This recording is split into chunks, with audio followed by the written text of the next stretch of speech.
একটু অন্যরকম ইলিশ মাছের রেসিপি ট্রাই করতে হলে এই রেসিপিটা ট্রাই করো। এটা কিন্তু খেতে হয় অসাধারণ। পুরো এক থালা ভাত এটা দিয়েই শেষ। আজকে আমি কাঁচা ইলিশ মাছের তেল ঝাল বানিয়ে দেখাবো। কিভাবে বানালে সবথেকে বেশি টেস্টি হবে সেটাই আমি বানিয়ে দেখাবো। রেসিপিটা ভালো লাগলে লাইক, কমেন্ট, শেয়ার করার অনুরোধ রইল। চলো রেসিপি শুরু করি। প্রথমে এখানে নিয়েছি 5 পিস ইলিশ মাছ, কোল গাদা একসঙ্গে কেটে নিয়েছি। ভালো করে পরিষ্কার করে ধুয়ে জল ঝরিয়ে নিয়েছি। মাছ ম্যারিনেট করে নেব। মাছে দিয়ে দিচ্ছি অল্প পরিমাণে লবণ, হলুদ গুঁড়ো দিচ্ছি 1/2 চা চামচ, আর দিলাম 1 চামচ সর্ষের তেল।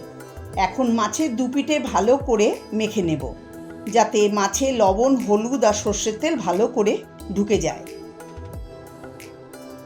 মাখা হয়ে গেছে, এখন 10 মিনিট রেখে দেব। এবার একটা বাটির মধ্যে ছোট 1 চামচ হলুদ গুঁড়ো, ছোট 1 চামচ লঙ্কার গুঁড়ো জলের মধ্যে গুলে রেখে দেব। মিক্সিং জারে দিয়ে দিচ্ছি 1 টেবিল চামচ কালো সর্ষে, 1 টেবিল চামচ হলুদ সর্ষে। ঝালের জন্য দিয়ে দিচ্ছি 2টো কাঁচা লঙ্কা, অল্প লবণ দিয়ে দিচ্ছি। লবণ দিয়ে সর্ষে বাটলে সর্ষে তেতো হবে না। জল দিয়ে আমি এটাকে ঢাকা দিয়ে ভিজিয়ে রেখে দেব 5 মিনিটের জন্য। তারপর মিক্সিতে মিহি করে বেটে নেব। ভিজিয়ে বাটলে বাটাটা খুব সুন্দর হয়। আপনারা চাইলে শিলনোড়াতেও বেটে নিতে পারেন।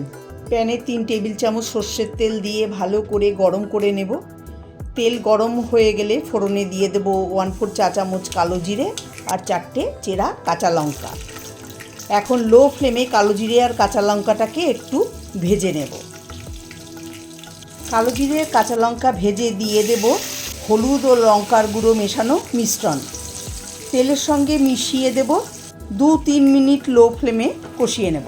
কষাতে কষাতে যখন মশলা শুকিয়ে আসবে তখন এর মধ্যে দিয়ে দেব 1 কাপ জল। জল দিয়ে মশলার সঙ্গে মিশিয়ে দেব।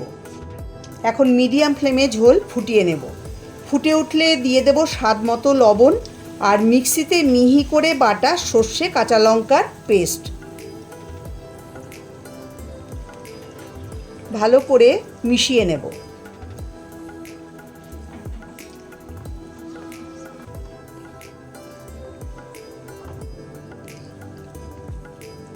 মেশানো হয়ে গেছে, এখন হলুদ, লবণ আর সর্ষের তেল মাখানো মাছ দিয়ে দেব। মাছগুলো সাজিয়ে দেব।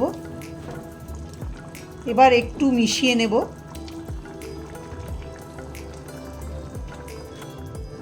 দিয়ে দেব 2টো কাঁচা লঙ্কা চেরা। এখন ঢাকা দিয়ে লো ফ্লেমে 7-8 মিনিট রান্না করে নেব। ঢাকা খুলে নেব। মাছগুলো উল্টে পাল্টে মিশিয়ে দেব। গ্যাসের ফ্লেম বাড়িয়ে 1 মিনিট ফুটিয়ে নেব।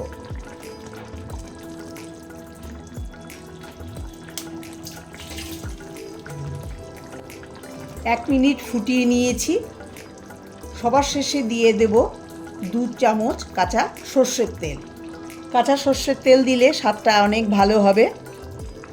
সর্ষের তেল দিয়ে ফুটে উঠলে একদম তৈরি হয়ে গেল কাঁচা ইলিশের তেল ঝাল।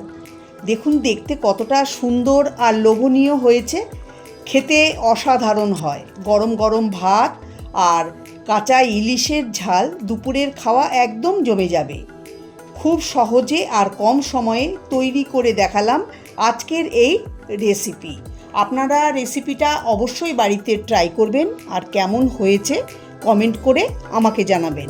রেসিপিটা ভালো লাগলে লাইক, কমেন্ট, শেয়ার করবেন।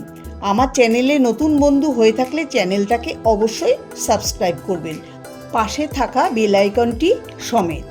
সবাই ভালো থাকবেন, সুস্থ থাকবেন। নমস্কার।